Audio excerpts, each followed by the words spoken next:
Captain Hyunwoo Kim stood on the bridge of the UES Taeguk, watching the massive alien space station grow larger on the main screen.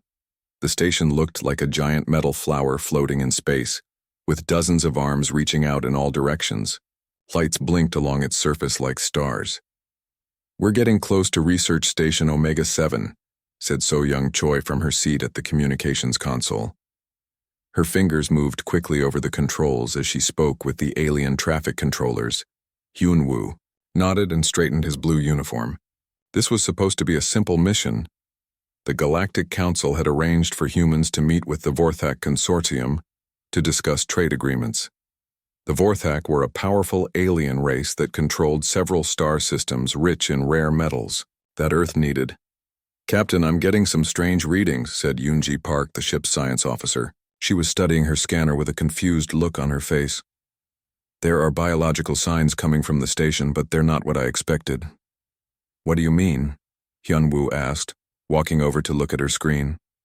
"Well, the Vorthak are reptilian, cold-blooded, but I'm picking up warm-blooded life signs from several areas of the station. The computer says they match human patterns, but that can't be right. There aren't supposed to be any humans on this station except us." Jamin Lee, the security chief, looked up from his station. "Maybe there's another human ship visiting?" "No," So Young said, checking her communications board. "We're the only human vessel in this system. The Vorthak confirmed it when we arrived." Hyunwoo felt a small worry start in his stomach, but he pushed it away. There had to be a simple explanation. Maybe the scanners were picking up some kind of alien life form that was similar to humans. "Docking Bay 7 is opening for us," So Young announced. "They're ready to receive us." The Taeguk settled gently into the docking bay with a soft thud. Hyunwoo gathered his diplomatic team and headed to the airlock. The artificial gravity on the station felt slightly heavier than Earth normal, and the air smelled like metal and chemicals. Waiting for them in the docking bay was Thexulon, a tall Vorthak with dark green scales and large compound eyes like an insect. He wore flowing robes covered in strange symbols. Two smaller Vorthak stood behind him, both carrying energy weapons.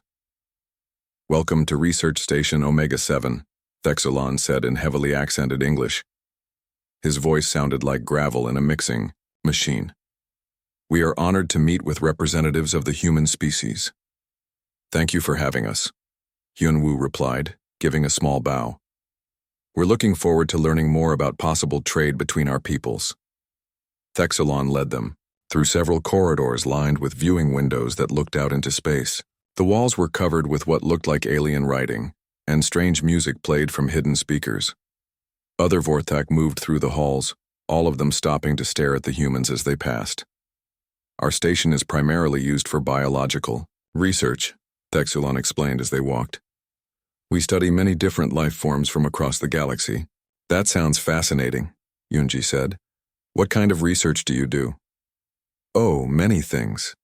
We study how different species adapt to various environments, how they respond to different situations, how their minds work." Thexulon's compound eyes seemed to glitter as he spoke. They entered a large room with a curved ceiling covered in moving lights.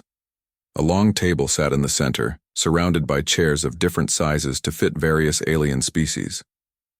Several other Vorthak were already seated, along with representatives from two other alien races that Hyunwoo didn't recognize.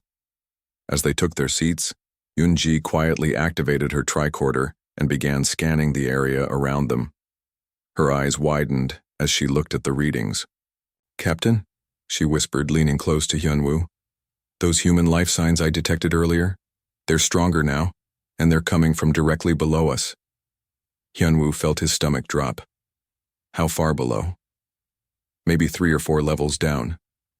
"And Captain, the computer is analyzing the biosignatures more carefully now. They're not adult humans, they're children." The words hit Hyunwoo like a physical blow. Children? What would human children be doing on an alien research station in the middle of nowhere? "Are you certain?" he asked quietly. Yoonji nodded, her face pale. The bone density readings, the size measurements, the brain activity patterns, they're definitely human children, probably between the ages of 6 and 16. Hyunwoo looked around the room at the alien faces surrounding them. Thexulon was speaking with one of the other aliens in a language that sounded like clicking and hissing. None of them seemed to be paying attention to the human delegation. "So young," Hyunwoo said softly. "Are you picking up any communications about humans or children?" So Young had been quietly monitoring alien radio frequencies since they arrived. She touched her earpiece and concentrated for a moment. Her face went white. "Captain, I'm intercepting encrypted Vorthak communications. I can't translate all of it, but I keep hearing words that my computer translates as specimens and juvenile subjects and containment protocols." The pieces were falling together in Hyunwoo's mind, forming a picture that made him feel sick. He forced himself to stay calm and keep his expression neutral. "Thexulon," he said, speaking up during a pause in the alien conversation. "We noticed that your station has extensive research facilities. Would it be possible for us to take a tour? We're very interested in scientific cooperation between our species." Thexulon's compound eyes focused on Hyunwoo. For a moment, the alien was silent. Then he made a sound that might have been laughter. "I'm afraid that our research areas are restricted," he said. "The work we do there is very delicate and cannot be disturbed. Perhaps we could show you our manufacturing facilities instead." "But surely there must be some research that you could share with us," Hyunwoo pressed. "What about your biological studies? Those sound particularly interesting." "Our biological research is classified by order of the Galactic Council," another Vorthak spoke up. This one was smaller than Thexulon, with lighter-colored scales. "We are not permitted to discuss it with species that have not yet achieved full galactic citizenship status." "Full citizenship status?" Jaemin asked. "What does that mean?" "Humans are currently classified as Category 3 semi-sentients," Thexulon explained. "Your species shows promise, but you have not yet proven that you possess the emotional stability and rational thinking required for full membership in galactic society." Hyunwoo felt anger building in his chest, but he kept his voice level. "And what would it take for us to achieve this full citizenship?" "Time, observation, testing." Thexulon's eyes seemed to gleam. "These things cannot be rushed." At that moment, alarms began blaring throughout the station. Red lights flashed on the walls and an automated voice began speaking in the Vorthak language. Thexulon stood quickly, his scales changing to a darker color. The other aliens around the table began, moving toward the exits. "What's happening?" Hyunwoo demanded.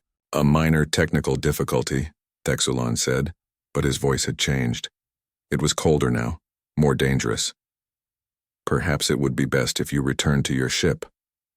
"We're not going anywhere until we get some answers," Hyunwoo said, standing. "As well. We know there are human children on this station. We demand to know why they're here." Thexulon's compound eyes narrowed to thin slits. The other Vorthak in the room stopped moving and turned to stare at the humans. The air in the room suddenly felt very cold. "Your species' emotional instability makes you unfit for galactic civilization," Thexulon said slowly. "Perhaps you should join your offspring in our research program." Armed Vorthak guards began entering the room from all sides. Jaemin Lee moved faster than anyone expected. His security training kicked in the moment he saw the Vorthak guards raising their weapons. He flipped the heavy conference table on its side, creating cover for the human team. "Get down," he shouted, pulling out his sidearm. Energy bolts flew over their heads, leaving burn marks on the metal walls. Hyunwoo crouched behind the overturned table with his team, his mind racing. They were outnumbered and trapped, but somewhere below them were human children who needed help. "So Young, can you contact the ship?" he asked. "Already trying," she replied, working frantically with her portable communicator. "The station is jamming our signals." Hunji was still scanning with her tricorder, even while energy blasts flew around them. "Captain, I'm reading at least 30 human life signs in the lower levels. They're all in one section, grouped together like they're being held in the same area. We have to get to them," Hyunwoo said. Jaemin fired several shots at the Vorthak guards, forcing them to take cover. "There's a maintenance shaft in the corner," he said. "If we can reach it, we might be able to get to the lower levels." "Do it," Hyunwoo ordered. Jaemin provided covering fire while the others crawled toward the maintenance shaft. One by one, They slipped inside and began climbing down through the narrow metal tunnel. The sounds of the fight grew quieter as they descended deeper into the station. The maintenance shaft opened into a storage room filled with crates and machinery. Yunji checked her scanner again. "We're close," she whispered. "The human life signs are just down this corridor." They moved carefully through the lower levels of the station. The walls here were different from the upper areas. Instead of the decorative alien artwork, there were only bare metal surfaces and harsh lighting. It felt more like a prison than a research facility. "Look at this," So Young said, pointing to symbols on the wall. "My translator says these are cell numbers." They followed the corridor until it opened into a larger area with a security checkpoint. 2 Vorthak guards sat at a control station, watching multiple screens that showed different rooms. Jamin motioned for the others to stay back while he dealt with the guards. He moved silently up behind them and knocked both unconscious before they could raise an alarm. At the control station, dozens of screens showed small rooms with metal walls and no windows. In many of the rooms, human children sat on simple beds or paced back and forth like caged animals. "My God," Yunji whispered, staring at the screens. "They're just children." Hyunwoo felt rage building inside him like a fire. Some of the children looked to be only 6 or 7 years old. Others were teenagers. All of them looked thin and scared. "How do we open the cells?" he asked, looking at the Vorthak control system. So Young studied the alien controls for a moment. "I think this panel controls the lock systems, but Captain, if I open them all at once, it might trigger more alarms." "Do it anyway," Hyunwoo said. "We can't leave them here." So Young pressed several buttons on the control panel. Throughout the detention area, the sounds of locks clicking open could be heard. On the screens, they watched as children began cautiously opening their cell doors and looking out into the corridors. "We need to find them quickly and get them to the ship," Jamin said. "More guards will be coming soon." They left the control room and entered the detention area. The first child they encountered was a boy who looked to be about 12 years old. He was thin and pale, wearing simple gray clothing that was too big for him. When he saw the humans approaching, his eyes went wide. "You're human," he said in Korean, his voice barely above a whisper. "Yes, we are," Hyunwoo replied gently. "What's your name?" "Dong-hyun," the boy said. "Are you here to take us home?" "We're going to try," Hyunwoo promised. "How many of you are there?" 32 now, Dong-hyun said. "There used to be more, but some of them—" He didn't finish the sentence, but his meaning was clear. Other children began appearing in the corridor. They ranged in age from very young to teenagers. All of them looked malnourished and frightened. Many had small scars or marks on their arms and faces. "What have they been doing to you?" Yunji asked, kneeling down to examine a young girl who couldn't have been older than 8. "Tests," Dong-hyun answered. "They take us to different rooms and do tests. They want to see how we react to things. Pain, fear, sadness. They record everything and take notes." Hyunwoo's hands clenched into fists. These aliens had been torturing human children for research. The thought made him want to find Thexulon and tear him apart with his bare hands. "They told us that our families didn't want us anymore," a teenage girl said. Her name was Haiwan, and she had been trying to keep the younger children calm. "They said Earth had too many people and they were helping by taking some of us away." "That's not true," So Young said firmly. "Earth has been looking for all of you. When people found out you were missing, there were search teams sent to dozens of star systems." At that moment, footsteps could be heard coming down the corridor. Jamin raised his weapon and motioned for everyone to get behind him. Dr. Mi Young-yoon appeared at the end of the hallway. She was a Vorthak, but smaller than the others they had seen. She wore a white coat covered with stains and carried a data tablet in her hands. "You cannot remove the test subjects," she said calmly. "They are legally acquired specimens under Galactic Council Resolution 847B, which permits the collection of semi-sentient beings for scientific research." "Semi-sentient?" Hyunwoo stepped forward, his voice dangerous. "These are children. Human children. They're not specimens.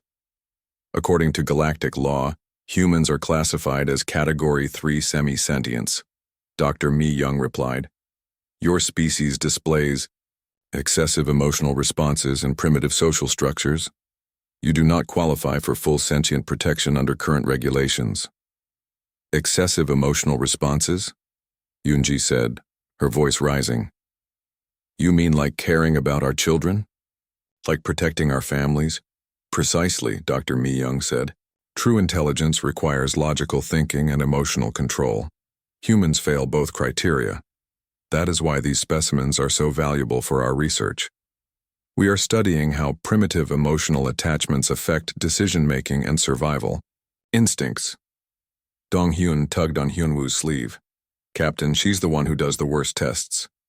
She likes to hurt us and watch how we cry. Hyunwoo looked down at the brave boy, then back at Dr. Mi Young. Something changed in his expression. The diplomatic mask he had been wearing fell away completely. Jaemin, he said quietly, get the children to the ship. What about you? Jaemin asked. I'm going to have a conversation with the doctor here about her research methods. Dr. Mi Young seemed to sense the change in the human's mood.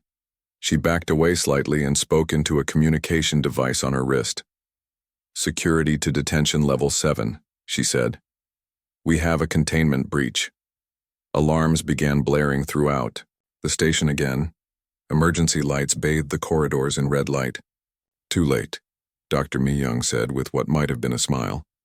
Station lockdown has been activated. No one can leave now. You will all become subjects of our research. She pressed a button on her tablet. Throughout the station, heavy blast, doors began sliding shut, sealing off all the exits. The Galactic Council has already approved your reclassification as hostile primitives, she announced.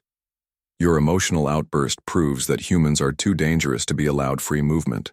In civilized space, Hyunwoo stepped closer to the alien scientist. When he spoke, his voice was very quiet and very cold. Doctor, you just made the biggest mistake in the history of your species. Do you know what happens when you hurt human children? Dr. Mi Young tilted her head, looking confused. You find out why humans conquered an entire planet, Hyunwoo continued, and you discover that our excessive emotional responses aren't a weakness. They're what makes us the most dangerous species in the galaxy. Behind them, So Young was working frantically with her communicator, trying to break through the station's jamming systems, Captain, she said suddenly. I'm getting through to the ship, and Captain, there are other human vessels approaching. Lots of them. On her scanner, Yunji watched as dozens of new contacts appeared on the edge of the star system. The cavalry was coming, but first they had to survive long enough to be rescued. So Young's fingers flew over her communicator as she worked to break through the station's jamming. Finally, she managed to establish a connection with the UES Taeguk. This is Communications Officer Choi to Taeguk Actual, she said into her headset.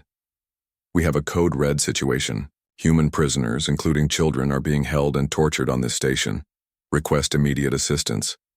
The response came back within seconds. Taeguk to away team. Message received and forwarded to Fleet Command. Admiral Seung-ho Kang's battle group is en route. ETA 20 minutes. Dr. Mi Young overheard the transmission. Her scales changed color from green to a sickly yellow. You have called your military? This is a violation of galactic law.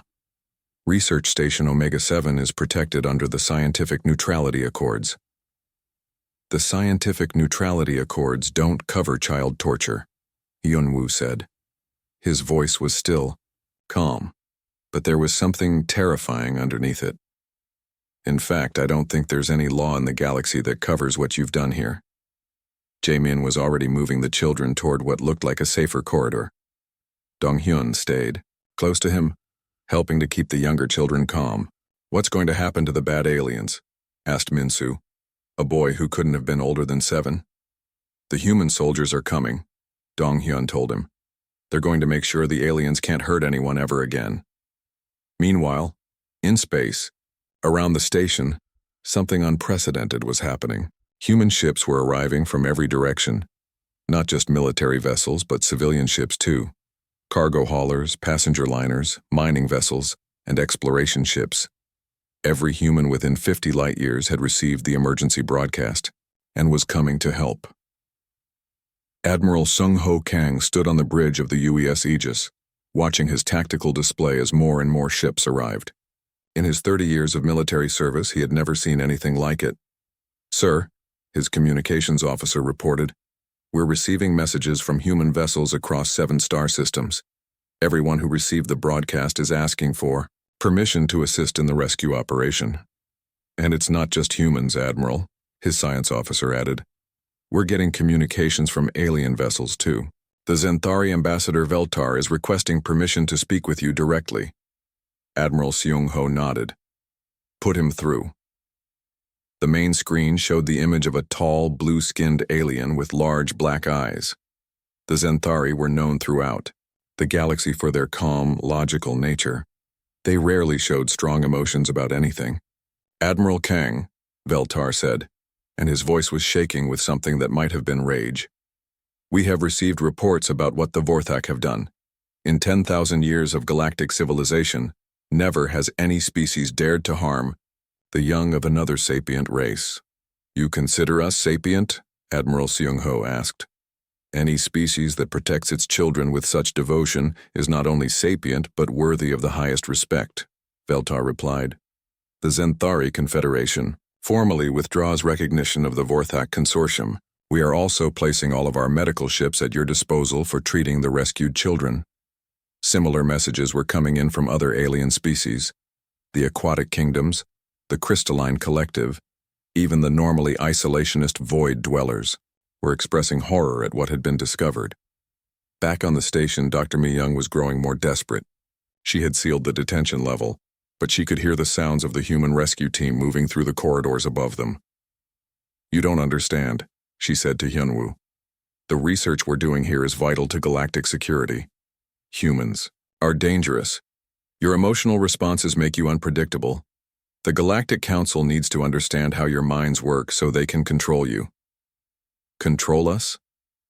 Yoonji laughed, but it wasn't a happy sound. "Doctor, you're about to learn why. That's impossible." Through the station's communication system, they could hear Vorthak guards reporting their positions. More and more of them were being overwhelmed by human rescue teams that had teleported aboard from the arriving ships. "Sector 7 compromised," came one report. "Humans have control of the power station," came another. "They've taken the main communications array." Thexelon's voice came over the intercom, sounding panicked.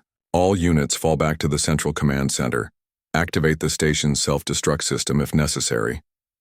Dr. Mi-young's eyes went wide. He can't be serious. If he destroys the station, years of research will be lost. "And all the children will die," Dong-hyun said quietly. But Hyunwoo was smiling. It was not a nice smile. "Doctor, you still don't understand. Let me explain something about humans. When our children are threatened, we don't think about our own safety. We don't worry about following rules or being diplomatic. We become something else entirely." As if to prove his point, explosions could be heard from the upper levels of the station. Human military teams were blasting through the blast doors that Dr. Mi-young had thought would keep them trapped. "Impossible," she muttered. "The blast doors are made from reinforced uranium. They should be able to withstand anything short of a starship's main weapons." "You're right," So-young said, checking her scanner. "They are using starship weapons. The human ships outside are firing precision blasts to open the doors without damaging the areas where the children are being held." Through the station's hull, they could feel the vibrations of the rescue operation. The humans weren't just breaking down doors. They were systematically taking apart the entire station to get to the children. Admiral Sung-ho's voice came through So-young's communicator. "Captain Kim, this is Admiral Kang. We've secured most of the station. How many children do you have with you?" 32 confirmed, Hyunwoo replied. "All alive, but they need medical attention. Medical teams are standing by. We've also found something else you need to know about. This isn't the only station. We've identified 17 other Vorthak research facilities that may be holding human prisoners." The number hit Hyunwoo like a physical blow. 17 other stations. How many more children were being tortured right now? Dr. Mi-young seemed to realize that her situation was hopeless. "You cannot destroy our research," she said desperately. The data we've collected is invaluable. We've learned so much about human psychology and behavior patterns. What kind of data? Yunji asked. We've tested their pain thresholds, their emotional breaking points, their social bonding mechanisms. We've observed how they react to isolation, fear, and loss. The information could be used to control human populations across the galaxy. Jaemin stepped forward. Doctor, I think you've misunderstood something about your research. What do you mean? You've been studying children who were taken from their families and tortured by aliens. Of course they reacted with fear and pain. But that's not who we really are. You want to see what humans are really like when our children are threatened? He gestured toward the ceiling, where the sounds of the rescue operation continued. Look, around you. Every human in 50 light years dropped everything they were doing to come here. Military ships, civilian vessels, cargo haulers, even passenger liners. They're all here because 32 children needed help. And it's not just humans. Half the galaxy is turning against your people because of what you did. Dr. Mi Young's scales had turned completely white. That's impossible. Species don't cooperate like that. Everyone is out for themselves.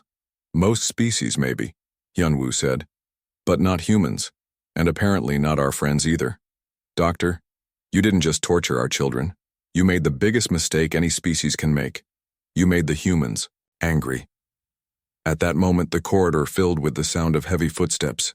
A squad of human Marines in full combat armor appeared, their weapons ready. Captain Kim? The squad leader asked. Here, Hyunwoo replied. Sir, we're here to escort you and the children to the medical ships. The station is secure. As the Marines began helping the children move toward the exit, Dong-hyun looked back at Dr. Mi Young. You wanted to study humans, he said to her. Now you know what we're really like. We protect our families, and we never ever forget. The last thing Dr. Mi Young saw was the boy walking away with his head held high, surrounded by human soldiers who had crossed half the galaxy to save him. Outside the station, the human fleet continued to grow. Word was spreading across the galaxy about what had been discovered, and for the first time in galactic history, an entire species was about to face judgment for their crimes. 3 days later, Captain Hyunwoo Kim stood in the great assembly hall of the Galactic Council on Nexus Prime. His uniform was clean now, but the burn marks from the rescue operation were still visible on his sleeves. Behind him sat 32 human children, all wearing new clothes provided by the Zenthari medical ships. The assembly hall was enormous, with thousands of seats arranged in circles around a central speaking platform. Representatives from over 200 alien species filled the seats, and the air hummed with dozens of different languages being translated in real time. At the center of the highest platform sat the 5 premiers who led the Galactic Council. They were the most powerful beings in known space, representing billions of intelligent life forms across thousands of star systems. Premier Threndok of the Hegemony, a massive creature that looked like a cross between a spider and a tree, spoke. First, this emergency session has been called to address the recent incident involving human Vorthak relations, he said in a voice that sounded like wind through leaves. The Vorthak delegation claims that they were operating within the legal parameters established by the semi-sentient classification protocol. Thexulon stepped forward from where the Vorthak delegation sat. Most of his species' representatives looked nervous, but he still carried himself with arrogance. Honored premiers, he said, the Vorthak Consortium was conducting legitimate scientific research on specimens legally classified as Category 3 semi-sentients. The human reaction to our research proves that their species lacks the emotional control required for full galactic citizenship. Murmurs of conversation swept through the assembly hall. Some alien species seemed to agree with Thexulon's words, while others appeared disturbed. Premier Velnara of the Crystalline Collective, whose body looked like living diamond, spoke next. The classification of humans as semi-sentient has been questioned by several member species. Perhaps it is time to review this designation. With respect, Premier Velnara, Thexulon replied. The classification was made after careful study of human behavior patterns. Humans display excessive emotional responses to stimuli that more advanced species would handle logically. They form irrational attachments to other individuals, even at the cost of their own survival. These are not the traits of a fully evolved intelligent species. That was when Hyunwoo was invited to speak. He walked slowly to the center of the platform, looking up at the thousands of alien faces surrounding him. Some looked curious, others suspicious, and a few seemed hostile. "Honored premiers," he began. "I am Captain Hyunwoo Kim of the United Earth ship Taeguk. 3 days ago, my crew discovered that the Vorthak Consortium has been kidnapping and torturing human children for research purposes."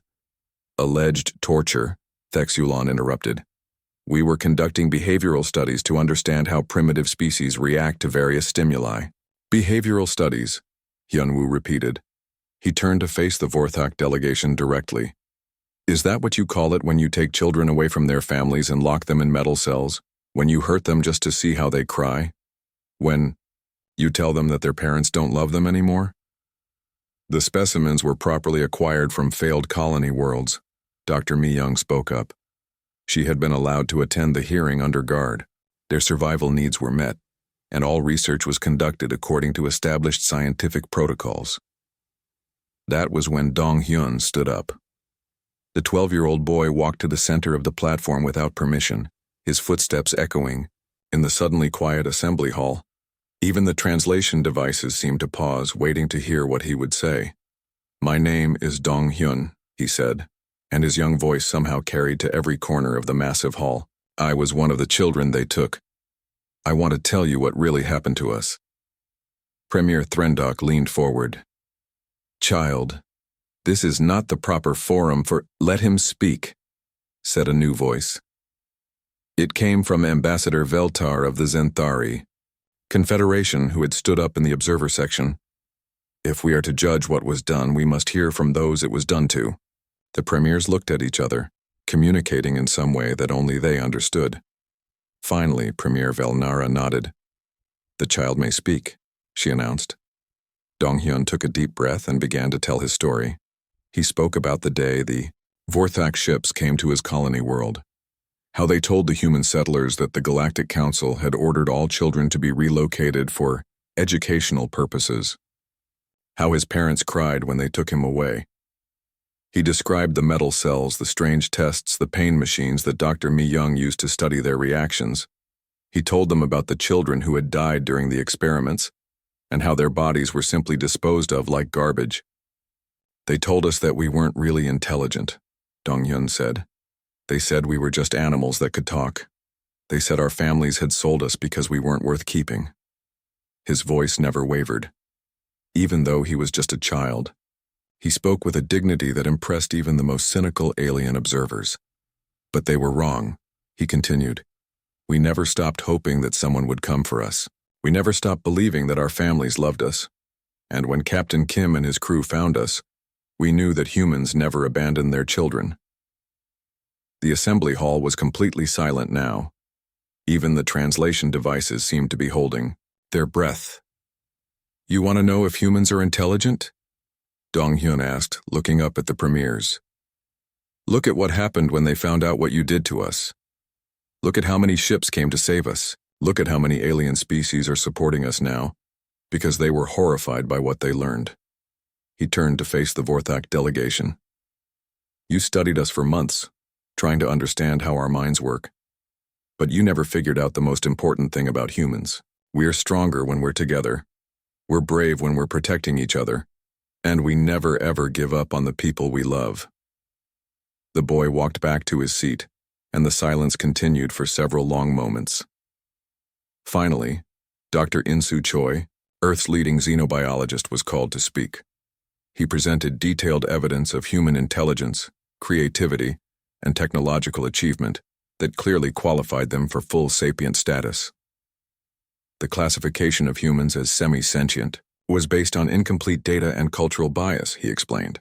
The traits that the Vorthak call excessive emotional responses are actually sophisticated social bonding mechanisms that allow humans to work together more effectively than most species in the galaxy.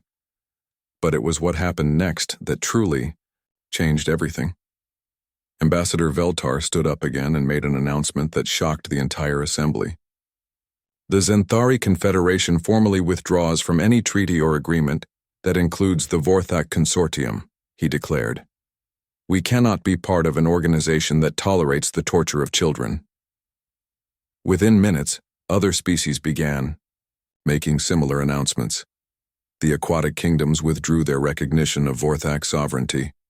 The Crystal Collective closed all trade routes through Vorthak space. The Tree Singer Alliance expelled all Vorthak diplomats from their worlds. One by one, dozens of alien species stood up and turned their backs on the Vorthak delegation. Premier Threndok watched this unprecedented display with growing alarm. "Order," he called out. "The Council must maintain unity." But it was too late. The political isolation of the Vorthak was happening right before their eyes, and there was nothing the premiers could do to stop it. Thexulon's arrogance finally cracked. "You cannot do this," he shouted. "We were following established protocols. The research was legal." That was when 14-year-old Heiwan Shin stood up. "Legal?" she said, her voice cutting through the chaos. "You call torturing children legal? You call stealing kids from their families legal?" She walked to the center of the platform, and once again the assembly fell silent. "I want to ask you something," she said, looking directly at the premiers.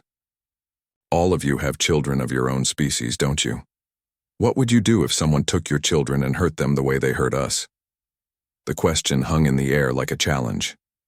Would you say it was legal? Would you call it research?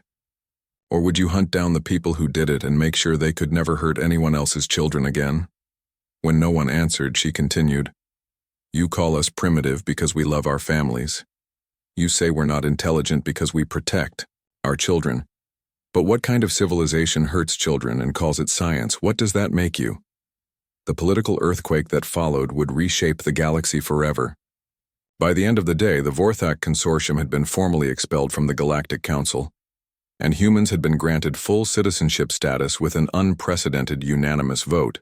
But more importantly, 17 other Vorthak research facilities had been identified, and the human fleet was already on its way to find out how many more children needed to be rescued. 6 months later, Admiral Hyunwoo Kim walked through the corridors of what had once been Research Station Omega-7. The walls had been painted in bright colors, and artwork created by human and alien children decorated every surface. The harsh lighting had been replaced with warm, gentle illumination that made the station feel like a home instead of a prison. The station had been renamed Haven Station, and it now served as a rehabilitation center for all the children who had been rescued from Vorthak facilities. It was also a symbol of the new alliance that had formed between humans and dozens of other alien species. "Admiral Kim," called a familiar voice. Hyunwoo turned to see Dong Hyun running down the corridor toward him. The boy had grown several inches in the past 6 months and had gained healthy weight. More importantly, he was smiling. "Hello, Dong Hyun," Hyunwoo said, returning the smile. "How are your studies going?" "Really well," Dong Hyun replied enthusiastically. "Dr. Park is teaching me about alien biology, and Ambassador Veltar is showing me how to speak Zenthari. Did you know they have 17 different words for friendship, Doctor?" Yoonji Park appeared behind Dong Hyun, carrying a data tablet filled with notes. She had resigned from her position as a ship's science officer to dedicate her career to helping the rescued children recover from their trauma. "Dong Hyun is one of our star students," she said proudly. "He's been helping us develop new therapy programs for the younger children." "That's wonderful," Hyunwoo said. "And how many children are we caring for now?"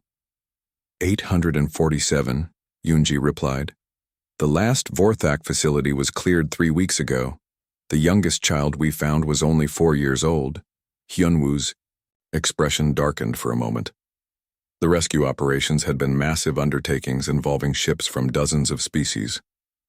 Some of the facilities had been heavily defended, leading to battles that were still being talked about across the galaxy. But every single human child had been recovered alive. "What's the latest report from the new Galactic Council?" he asked. "Remarkable changes," Yoonji said. "The sapient protection protocols have been ratified by over 300 species. Any civilization that harms the children of another sapient race now faces immediate expulsion from galactic society and potential military intervention. They walked together toward the station's central garden, which had been built in the exact location where Dr. Mi Young's laboratories used to be. The former torture chambers had been completely removed and replaced with a beautiful park where children from many different species played together under the supervision of volunteers from across the galaxy. "Look at that," Donghyun said, pointing to a group of children playing near a fountain. "The blue girl is from Zenthar, the rock creature is from the crystalline worlds, and the floating one is from the gas giant collective. A year ago, some of those species had never even talked to each other." It was true. The horror of what had been discovered in the Vorthak facilities had created an unprecedented level of cooperation between alien civilizations. Species that had been suspicious of each other for centuries were now working together to ensure that such atrocities could never happen again.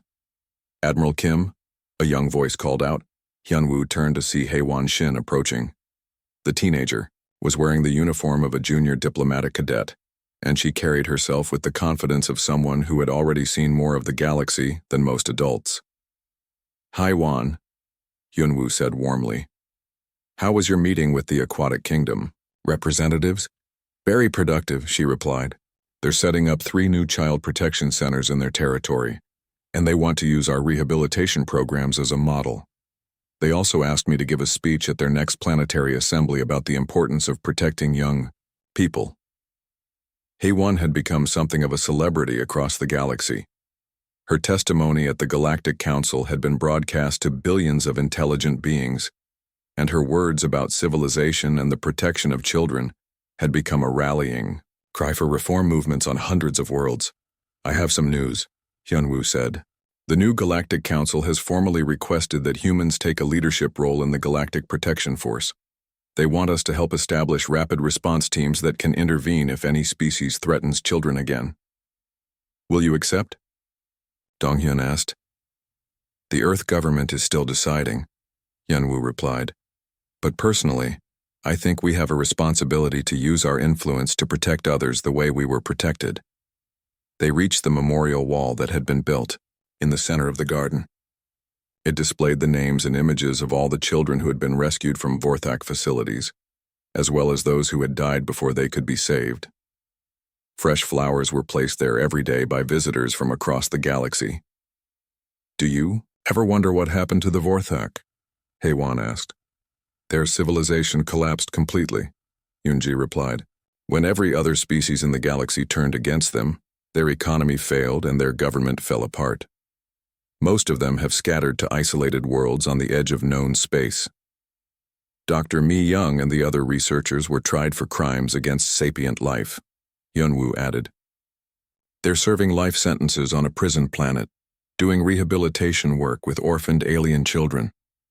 The irony wasn't lost on the judges." "And Thexulon?" Donghyun asked. "He disappeared after the council expelled his species. Intelligence. Reports suggest he's trying to rebuild Vorthak power in the Outer Rim, but no one will trade with them or provide them with resources.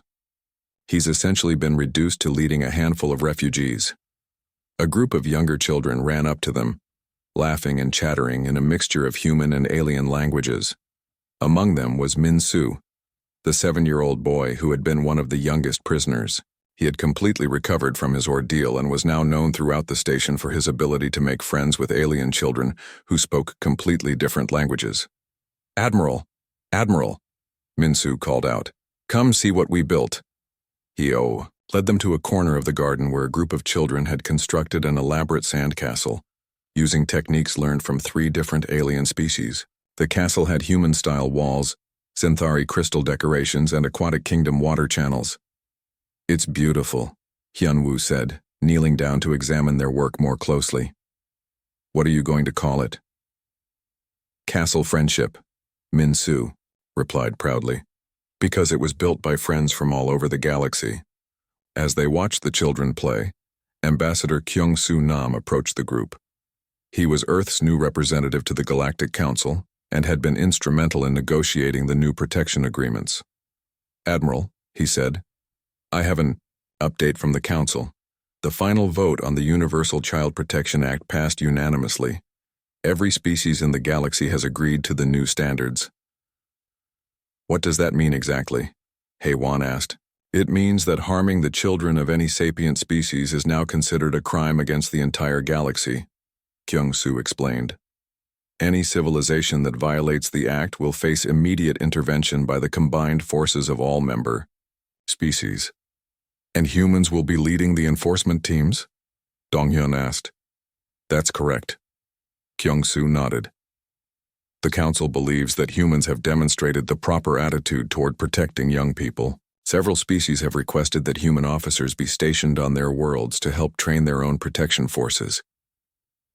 As the sun set through the station's viewing windows, casting long shadows across the garden, Hyun-woo reflected on how much had changed. A year ago, humans had been considered barely civilized primitives by much of the galaxy. Now they were seen as moral leaders and protectors. Do you think we've really changed things? HFY asked, as if reading his thoughts. Look around you, Hyun-woo replied, gesturing to the children playing in the garden. A year ago, most of these species had never met each other. Now their children are playing together and learning from each other. The Vorthek thought that our emotional attachments made us weak, but those same attachments brought the entire galaxy together. Dong-hyun picked up a small stone and skipped it across the fountain. My little sister used to do that, he said quietly. It was the first time he had mentioned his family since the rescue. Would you like to see her again? Hyun-woo asked gently. Dong-hyun's eyes filled with tears, but he was smiling. You mean she's alive? My family is alive? Not only alive, but they've been looking for you every day since you disappeared, Yoonji said. In fact, there's a ship arriving tomorrow with families who are coming to take their children home. The boy's reaction was immediate and emotional. He threw his arms around Hyun-woo and began crying tears of joy. Around the garden, other children who had overheard began celebrating as they realized that they too would soon be reunited with their families. As Hyun-woo held the crying boy, he thought about Dr. Mi-young's research into human emotional responses. She had seen their love for their children as a weakness to be studied and exploited. She had never understood that it was actually the source of their greatest strength. Admiral, HFY said, what do you think will happen next? Where do we go from here?